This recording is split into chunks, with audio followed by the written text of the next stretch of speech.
Gulf countries के boycott से हमारे 56 इंची 6 इंची के भी नहीं बचे। आनन फानन में उन्होंने पार्टी में मौजूद फ्रिंज एलिमेंट को लात मारकर बाहर निकाल दिया। पर असल दिक्कत कहाँ है वो समझने की कोशिश करते हैं। तो चलिए शुरू करते हैं। समस्या भारतीय कामगारों की नहीं है। गल्फ देशों में मौजूद किसी कंपनी में 100 लोग काम करते हैं तो उसमें से 90 लोग भारतीय हैं। कोई भी कंपनी 90 लोगों को निकालकर अपने गेट पर ताला लटकाकर कारोबार बंद करना नहीं चाहेगी। दरअसल समस्या गुजराती बिजनेसमैन के इन्वेस्टमेंट की है जो यूएई जैसे देशों में है और वो खतरे में पड़ गया है। मोदी जी सब कुछ बर्दाश्त कर सकते हैं लेकिन अपने फाइनेंसर के इन्वेस्टमेंट को खतरे में नहीं डाल सकते। सऊदी अरब जो तेल भेजता है उसमें से ज्यादातर तेल मुकेश अंबानी की जामनगर रिफाइनरी में प्रोसेस होता है। अमेरिका के साथ रिलायंस इंडस्ट्रीज के रिश्ते कुछ खास अच्छे नहीं हैं। अगर सऊदी अरामको रिलायंस को तेल भेजना कम कर दे तो सबसे बड़े फाइनेंसर कहां से फ्रिंज एलिमेंट को प्रवक्ता बनाने वाली पार्टी को फाइनेंस करेंगे। पिछले महीने ही मुकेश अंबानी की रिलायंस इंडस्ट्रीज ने यूएई के अबू धाबी में एक नई सब्सिडरी कंपनी को बिल्ड किया है। इस नई कंपनी का नाम रिलायंस इंटरनेशनल लिमिटेड है। ये एक इंटरनेशनल केमिकल प्रोडक्शन पार्टनरशिप है। इस पर $2 अरब से ज्यादा का इन्वेस्टमेंट किया जाना है। इसके अलावा रिलायंस की जो बड़ी बड़ी तेल की पाइपलाइन है उसकी सुरक्षा की गारंटी भी तो सऊदी का राज परिवार ही लेता है।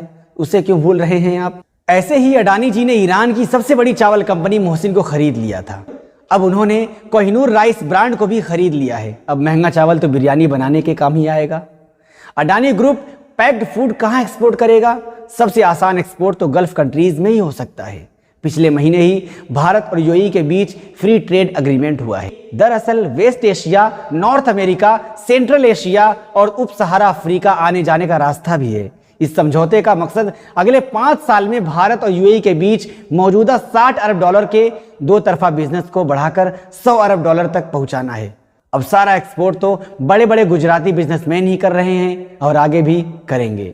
हीरा व्यापारी भी जब अपने बड़े बड़े ऑफिस मुंबई से उठाकर दुबई शिफ्ट कर रहे हैं तो अब आपको असली खेल समझ में आ गया होगा कि बीजेपी ने अपने फ्रिंज एलिमेंट को बयान देने के 10-12 दिन तक बर्खास्त क्यों नहीं किया था। लेकिन जैसे ही कतर यूएई की एक घुड़की आई मोदी सरकार के होश ठिकाने आ गए।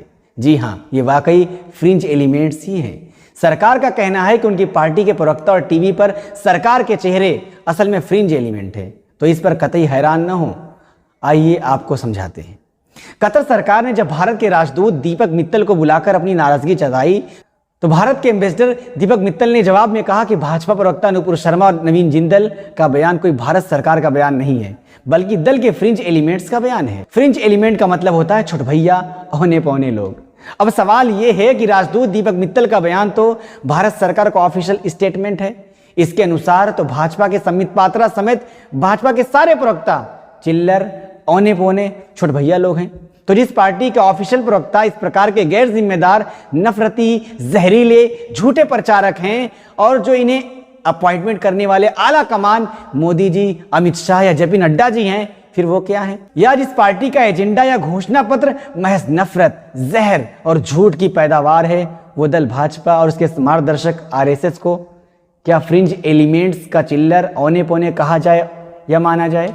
दोस्तों आप क्या कहते हैं, अपना जवाब कमेंट में जरूर टाइप करें। फिलहाल इतना ही। इसी तरह झूठ के मुखौटे से सच को जानने के लिए देखते रहिए NI।